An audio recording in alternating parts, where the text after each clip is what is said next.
that I came to work on Little House on the Prairie was a little different than normal for all the other shows that I did growing up. There was an after-school special that Michael Landon had seen that he told me years later. This was the reason he cast me, called Papa and Me, about a young boy and his grandfather growing up together in this Italian family, and it just really struck a chord with Michael. So when he wrote the part of young Charles, which I auditioned for and got. Which way are you heading? West, sir. West? Oh, that's a good choice. You mind if I walk along with you, spell? No, sir. I did that for 2 seasons, and then he had always wanted a son on the show, and wrote the part of Albert.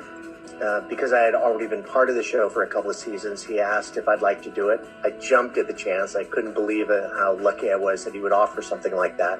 But at first I was an orphan in the big city when they moved from Walnut Grove. So for all I knew, I could have been on the show for a couple episodes, maybe a season, and then they go back to Walnut Grove and say goodbye to Albert. But as it turned out, he wrote the episode where Charles decided to ask me if I wanted to be adopted and become part of the family. What do you say we do something about that starting tomorrow, huh?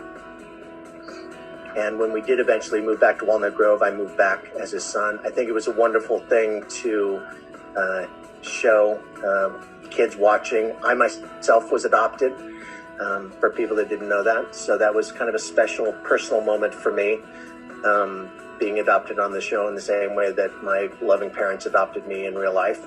I guess you're stuck with me. Oh. I guess I am, son. And then the topping, the cherry on the top of the cake was that I got to be on the show for the remainder of the series, which I couldn't imagine picking a better show to want to be part of. It was just a great way to spend a childhood.